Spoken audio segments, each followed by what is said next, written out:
It's that healthy competition that I think is necessary in our industry to play the ecosystem and to make sure that everybody gets a fair share and a fair contribution to the value chain overall. Benny, great to have you with us. So you've been leading commercial growth for IoT at scale now for a while. So I want to start with this question. Growth has become much harder to come by in recent years. What fundamentally changed? Yeah, thank you, Fede, for having me. I think this is a great starting question. Look, from my perspective, growth has become more difficult because a lot of customers that we usually, use for our growth are currently in different phases. Like IoT is no longer a greenfield approach for them where they could just kind of experiment and scale it from there. They are more in optimization kind of phase. And I think cost constraints across the industry, especially in the automotive sector, as you know well, also drives a lot of initiatives now on our customer side. So optimization is a big topic these days. And of course, optimization on the customer side many times doesn't go well with growth. And on the other side, we see that customers are a lot better educated from a technical perspective when they come to the table and negotiate with us, because using AI and using knowledge that's widely available puts them, of course, in a fantastic position to point out where exactly they need certain technologies from a company like ours. And that sometimes limits also the ideation and the innovation in a bit, because that comes again back to the optimization part. They would now only shop for what they actually need as a bare minimum. And I'm afraid that sometimes kills the innovation. Understood. So consolidation is a theme. Now, where are traditional go-to-market models falling short in allowing you to counter these trends? Yeah. So Fede, I believe no one sells alone anymore these days. So those players that are actually successful in our industry know how to play the ecosystem. You have to be flexible also on almost on a deal-by-deal cases, whether you compete with someone or you go into cooperation. It's that healthy competition that I think is necessary in our industry to play the ecosystem and to make sure that everybody gets a fair share and a fair contribution to the value chain overall. Makes sense. Now, what's the biggest misconception that leaders still have about revenue growth?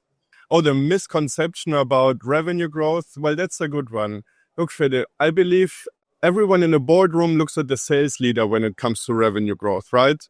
And of course, as a sales leader and the sales organization play a major role in revenue growth. That's not a question.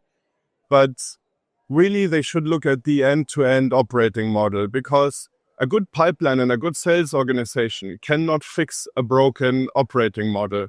So that whole chain and the whole delivery model and operating and product as well needs to enter that discussion in revenue growth in the end. So I will say this again, a broken operating model cannot be fixed by a healthy sales pipeline. That's very fair. Now, in your sector specifically in IoT, what separates the winners from those companies that are stuck? Yeah, so I think here it comes all together now. Ecosystem, like I said, is a very important part. You need to understand who you want to compete with and who you want to go into cooperation with.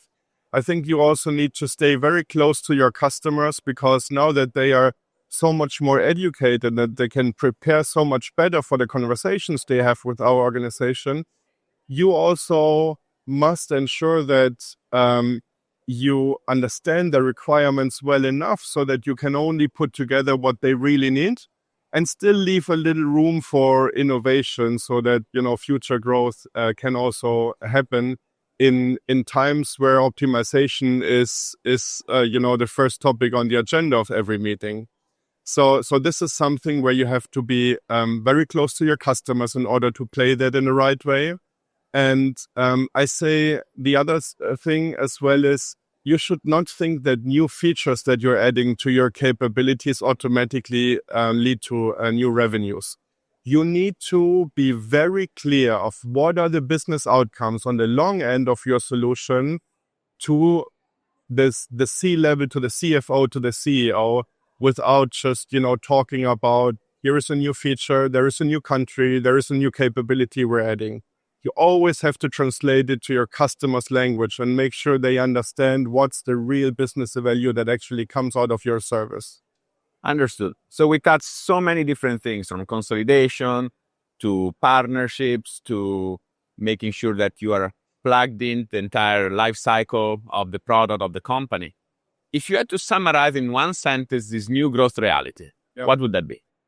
So one sentence is always difficult, especially when you talk to a sales guy like me. Look, I think being a nice player in the industry, knowing, again, who to compete with and who to cooperate with, but especially making sure that you have an end-to-end service and an operating model that serves what the customer expects from you. This is where clearly the revenue growth will be. And this is, again, will be the differentiators between those that are stuck and those that are important. So I leave it with my closing statement, although I said it already, but a good revenue pipeline cannot fix a broken operating model. So make sure not only your sales organization, but also the rest of the organization is in a good place to deliver your services. And I think that's what differentiates us. I know that was a lot more than... It's okay. But we connected it all. It was very risky from the beginning. Benny, thank you so much for being here with us today, as always.